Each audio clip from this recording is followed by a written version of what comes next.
the sun. Be with the mystic wind.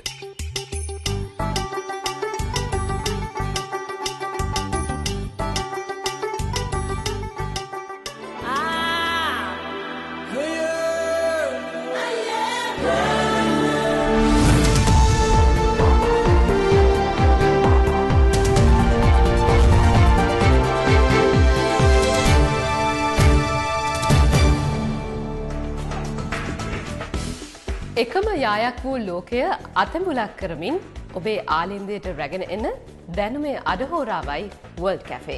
අද world cafe තුලින් අපි ඔබව රැගෙන යන්නේ දකුණු ආසියාතික රටක් වන බංග්ලාදේශයටයි.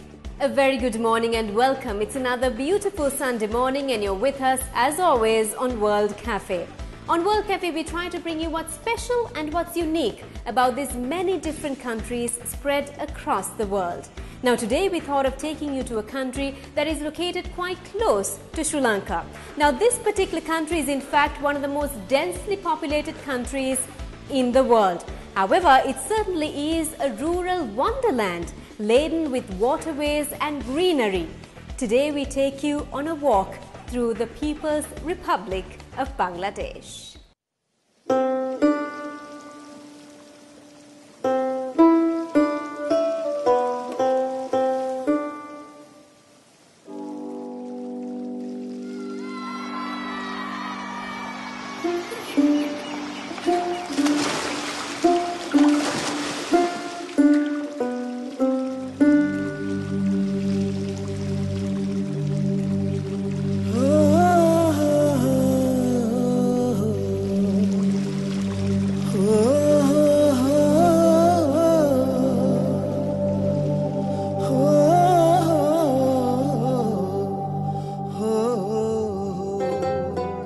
ඉන්දියාවට මියන්මාරයට සහ බෙන්ගාල බොක්කට මායිම්ව පිහිටා ඇති බංගලාදේශයට ඉතා ආසන්නයෙන් නේපාලය සහ භූතානයද පිහිටා තිබෙනවා. දකුණු ආසියාවේ දුප්පත්ම දේශය ලෙසයි බංගලාදේශය සැලකෙන්නේ. භූමි ප්‍රමාණයෙන් ලොව 92 වන ස්ථානයේ පසු වුවත් ජනගහනය අතින් ඔවුන් පසුවන්නේ ලොව 8 වන ස්ථානයේ. ඒ අනුව අඩුම භූමි ප්‍රමාණයක වැඩිම ජනගහනයක් දිවිගෙවන රට ලෙස බංගලාදේශය හැඳින්වෙනවා. ලොව වැඩිම ස්වභාවික විපත්තීන්ට මුහුණ දෙන රට. සමස්ත ජනගහනයෙන් 30% අන්ත දුප්පතුන්. ජාතික ආහාරය කොස්. සමස්ත ජනගහනයෙන් 50%ක් දිවිගෙවන්නේ ගොවිතැනින්. වර්ග කිලෝමීටර 21,72,000ක් වන ලොව විශාලතම මුහුදු බොක්ක වූ බෙන්ගාල බොක්ක පිහිටි රට. ලොව පෞරාණික විශාලතම බෞද්ධ පන්සල පිහිටා ඇති රට. ලොව විශාලතම කඩුලාන වනාන්තරය පිහිටා ඇති රට. සුන්දර බෙන්ගාල ව්‍යාග්‍රයාගේ නිජබිම. සාක්ෂරතාවය පිරිමින් 50%ක් සහ ස්ත්‍රීන් 30%ක් පමණක් වෙයි.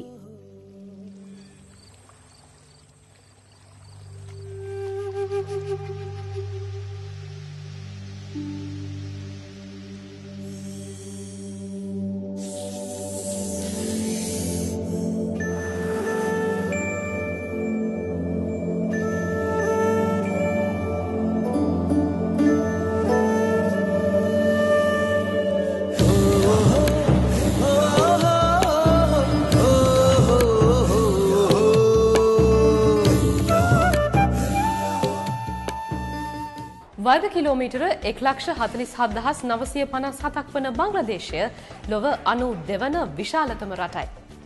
ජනගහනය මිලියන 169ක්. ඉන් 90%ක්ම ඉස්ලාම භක්තිකයි. With a land area of over 147,000 square kilometers and being the world's 92nd largest country, Bangladesh is home to a whopping 168 million people.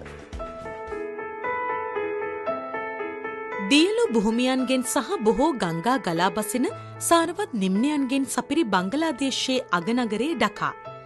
ජාතික භාෂාව වන බෙන්ගාලි බසට අමතරව චක්මා, කොක්බෝරොක්, ටෙන්චාන්ග්‍යා, බිෂ්ණුප්‍රියා, මණිපුරි මෙන්ම ආදිවාසී භාෂාවන්ද භාවිත කරනවා.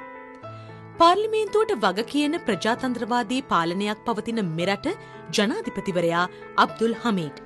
අගමැතිදුරේ දරන්නේ ෂේක් හෂීනායි. දරිද්‍රතාවේ පත්ලේ ඇති රටක් බැවින් ඒක පුද්ගල ආදායම අතින් ලොව 144 වෙනි ස්ථානයේ ඔවුන් පසුවන්නේ.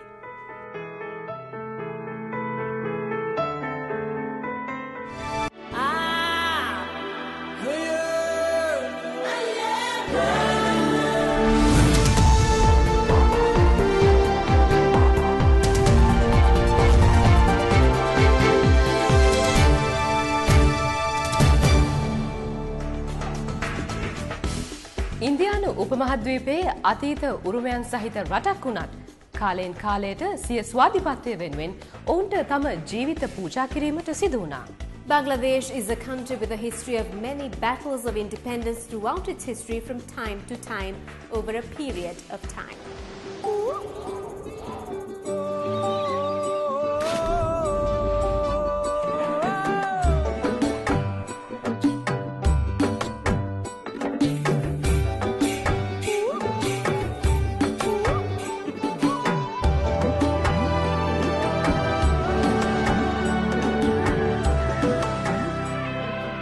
ගංගා නම් බ්‍රහ්මපුත්‍ර ගංගා සහ සේදමාවත නිසා අතීතයේ පටන්ම බංගලාදේශය ග්‍රීක් සහ රෝමවරුන් දැන සිටියා. පාලා සහ සේනා යුගවලදී මෙම ප්‍රදේශයන්හි ජනතාව භාෂාව, සාහිත්‍ය, සංගීතය, කලාව මෙන්ම ගෘහ නිර්මාණ ශිල්පයද හඳුනා ගත්තා. දෙවන ශතවර්ෂයේදී ඉස්ලාම් දහම මෙහි පෙළපැදියම් වුණා.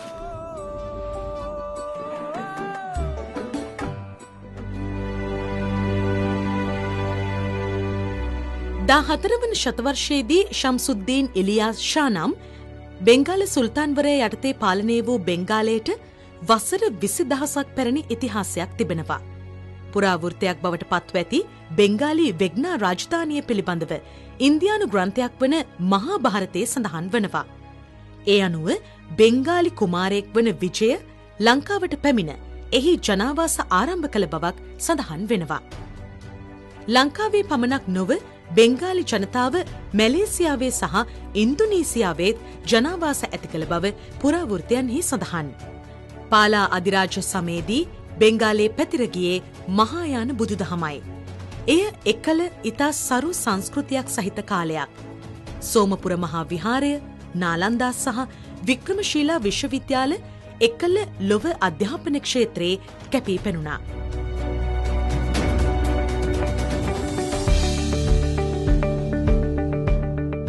එකොළොස් වන ශතවර්ෂයේදී හින්දු සේනා රජපෙළපත මෙහි බලවත් වීම නිසා බුදුදහම යටපත් වී හින්දු දහම හිස එසෙව්වා.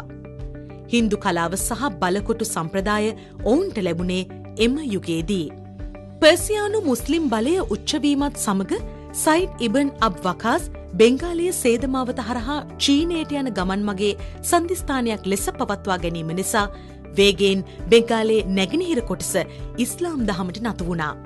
ඉරාකයේ බස්රා සහ බෙන්ගාලේ චිත්තගොන් අතර නෞක ගමනාගමනය ආරම්භ කෙරුණා. 14 වන ශතවර්ෂය වන විට බෙන්ගාලය මුස්ලිම් සුල්තාන්වරයෙකුගේ පාලනය යටතේ ඇති ස්වාධීන භූමි ප්‍රදේශයක් බවට පත් වුණා. දකුණු ආසියාවේ විශාලතම මුස්ලිම් දේවස්ථානය ඉදි වූයේද මෙම කාලයේදී. අනතුරුව 16 වන ශතවර්ෂයේදී මහා අක්බර් රජතුමා විසින් ගොඩනගන ලද මෝගල් අධිරාජ්‍යය තවදුරටත් මෙරට මුස්ලිම් පාලනය යටතට ගැනුණා. මස්ලින් සහ සිල්ක් රෙදි සඳහා මෙන්ම ඉන්දියානු උප මහද්වීපයේ සහල් නැලිය ලෙසත් බෙන්ගාලය මෙම කාලයේ කැපී පෙනුණා. 1757 ජූනි 23 වන දින බෙන්ගාලය ඉංග්‍රීසි කොලනියක් බවට පත් වුණා. ඉංග්‍රීසි පාලන කාලය තුළ බෙන්ගාලය ඉන්දියාවේ නිදහස් සටන් ව්‍යාපාරයේ සහ කලාවේ තොටිල්ල බවට පත් වුණා. මහත්මා ගාන්ධි ප්‍රමුඛ රාජා රාම් මෝහන් රොයි, සයිඩ් අහමඩ් ખાન, ජගදීෂ් චන්ද්‍ර බෝස්, රවීන්ද්‍රනාත් ටාගෝර්, කාසි නස්රුල් ඉස්ලාම්, ගෝපාල් ක්‍රිෂ්ණ ගෝකුල් මේ අතර කැපී පෙනුණා. අද බෙන්ගාලයේ සිතන දේ හෙට සමස්ත ඉන්දියාව සිතයි යන සටන් පාඨය පෙරට කොටගෙන ඔවුන් නිදහස වෙනුවෙන් විවිධාකාරයෙන් මැදිහත් වුණා. ඉංග්‍රීසි පාලන යුගයේදී නැගෙනහිර බෙන්ගාලයේ වැවිලි කර්මාන්තය, ජුට්හාන සහ තේ වගාව, දුම්රිය සහ මහමාර්ග මෙන්ම චිතගොන් වරායද දියුණු තත්වයට පත් වුණා. 1947 ඉන්දියාවට නිදහස ලබා දීමේදී බ්‍රිතාන්‍යයන් විසින් මුස්ලිම්වරුන් වැඩි වශයෙන් ජීවත් වූ පාකිස්තානය සහ නැගෙනහිර බෙන්ගාලය වෙන් කරනු ලැබුවා. ඊට නැගෙනහිර පාකිස්තානයේ යන නම ලබා දී පාකිස්තානයේ පරිපාලනය යටතට නතු කෙරුණා. ඊට නායකත්වයේ දැරුවේ මොහොමඩ් අලි ජින්නායි.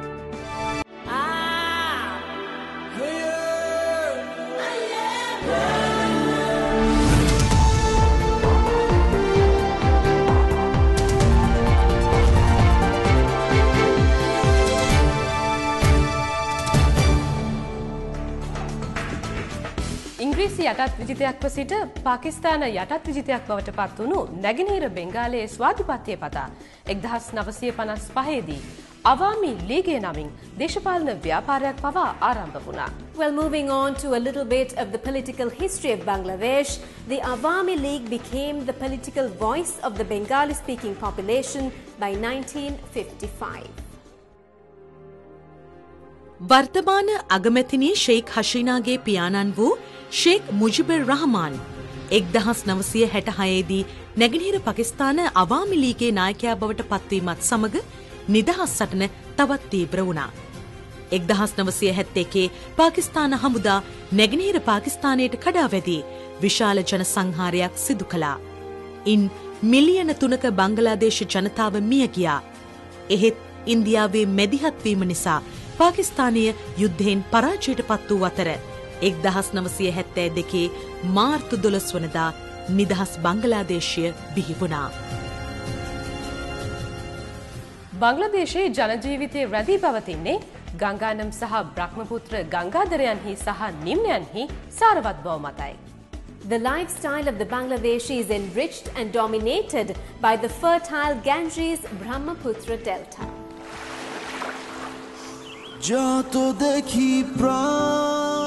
ගංගානම් බ්‍රහ්මපුත්‍ර මෙග්නා ඇතුළු ගංගාවන් 57ක් බංගලාදේශය හරහා බෙන්ගාල බොක්කට ගලා බසිනවා. ඒ නිසා ලොව සාරවත්ම නිම්න සහිත දේශයක් ලෙස මෙරට ගණන් ගණනවා. බංග්ලාදේශ භූමියෙන් වැඩි ප්‍රමාණයක් මුහුදු මට්ටමේ සිට මීටර 12ට අඩුවෙන් පිහිටා ඇති අතර සමස්ත භූමි ප්‍රමාණයෙන් 17%ක් වනාන්තර ලෙසත් 12%ක් කඳුබදවත් පිහිටනවා. දකුණු ප්‍රදේශ උණුසුම් වන අතර උතුරු ප්‍රදේශයේ සුළු කොටසක් හිම පතනයට ලක්වනවා.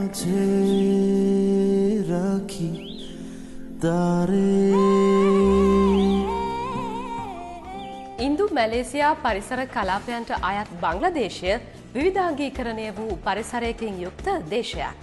The physical geography of Bangladesh is divided into two distinctive features. We have the broad deltaic plain, which is frequently flooded, and then we have the small hilly region with its flowing rivers. දිගු වෙරළතීර ගංගා සහ විල් තලාවන්, වැසි වනාන්තර, කඳු පන්ති, හිම පතන සහ බංගලාදේශයේ පැලෑටි වර්ග 6000ක්, මල් වර්ග 5000ක්, ජලජ ලිලී සහ නෙළුම් ඇතුළු ජලජ පැලෑටි විශාල ප්‍රමාණයක්, වනෝද්‍යාන 50ක්, වර්ග කිලෝමීටර 6000ක් වන ලොව විශාලතම කඩුලාන වනාන්තරය සුවිශේෂී වෙනවා. චිතාල් මුවන්, බෙන්ගාලි ව්‍යාග්‍රීන්, දිවියන්, කිඹුලන්, කළු කොටියන්, බලල් කොටියන්, ආසියානු අලියතුන්, ගැබන් වඳුරන්, ආසියානු කළු වලසුන්, බෙන්ගාලි නරීන්, වල් ඌරන් මෙන්ම ගංගාශ්‍රිත බෙන්ගාලි ඩොල්ෆින්ද බංග්ලාදේශය තුළ දැකිය හැකියි. විශේෂයෙන්ම නිමි ඇඳුම් කර්මාන්තය එහි ප්‍රධාන ආදායම් මාර්ගයක් ලෙස වර්ධනය වෙමින් පවතිනවා. බංග්ලාදේශය දියුණු වෙමින් පවතින රටක්. එහි ඇත්තේ වෙළඳ ආර්ථිකයක්. දකුණු ආසියාවේ තුන්වන විශාලතම ආර්ථිකයේ හිමිවන්නේ බංග්ලාදේශයටයි. In South Asia, Bangladesh has the third largest economy, followed by that of India and Pakistan. It is a developing country with a market-based mixed economy. කෘෂිකර්මය සහ මුහුදු යාත්‍රා නිෂ්පාදනය හැරුණු විට රෙදිපිලි නිෂ්පාදනය, නිමැඳුම් සැකසීම, බෙහෙත්, යකඩ, ගොඩනැගිලි උපකරණ, ඉලෙක්ට්‍රොනික උපකරණ, රසායනික ද්‍රව්‍ය, සෙරමික්, හම් කර්මාන්තය සහ ආහාර සැකසුම ප්‍රධාන නිෂ්පාදන කාර්යයන් වෙනවා. අපනයන කර්මාන්තය වර්තමාන බංගලාදේශයේ ප්‍රධාන ආදායම් මාර්ගයක් බවට පත්ව තිබෙනවා. රාජ්‍ය දූෂණය ආර්ථික සංවර්ධනය බාලවීමට ප්‍රධානම හේතුවක්.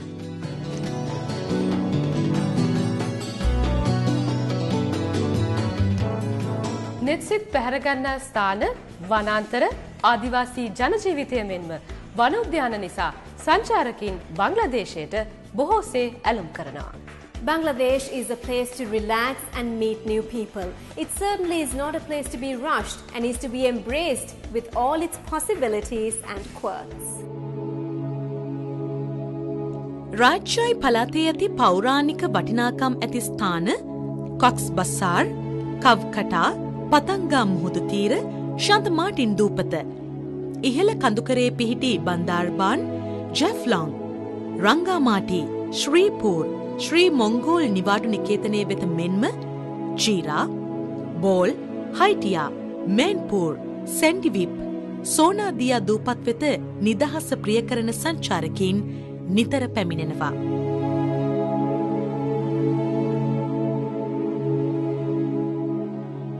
බංග්ලාදේශය ගැන කතා කරන විට බෙන්ගාලි සංස්කෘතිය නම් අතහැර දැමිය හැකි මාතෘකාවක් නොවේ. The culture of Bangladesh refers to the way of life of the people of Bangladesh.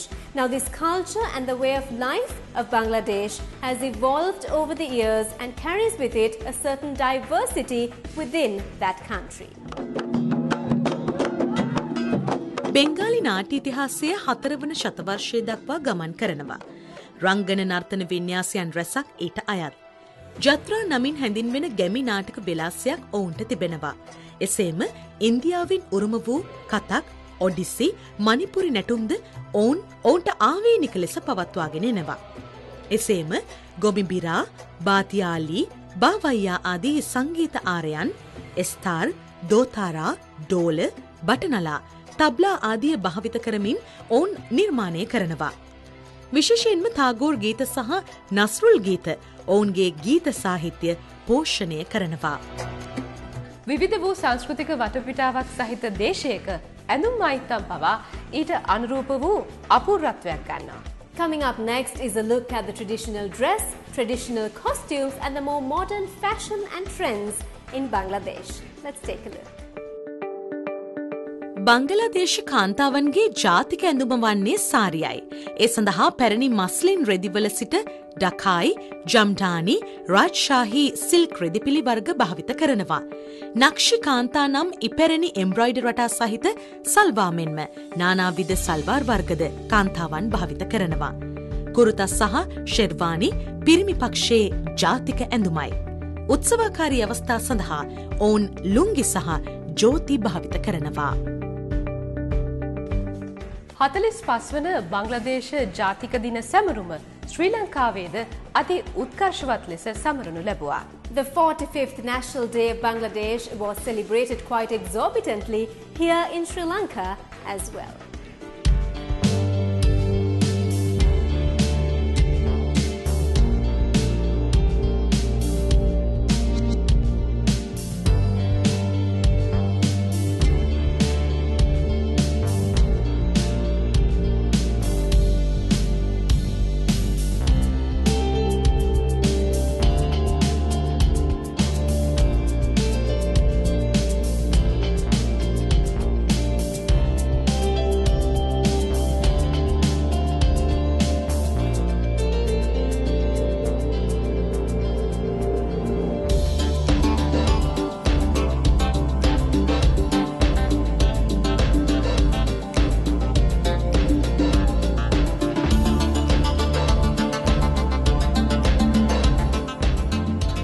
අද අපි ඔබව රැගෙන ගියේ බංග්ලාදේශයටයි. සෞන්දර්ය, චමත්කාරය සහ විවිධත්වය සමගින් ලබන ඉරිදාත් උදෑසන 11ට World Cafe තුලින් හමු වෙමු. Culture, cuisine, travel, tourism, economy.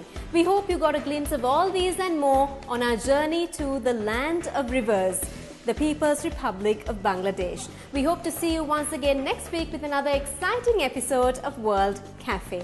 Until then, it's goodbye from us.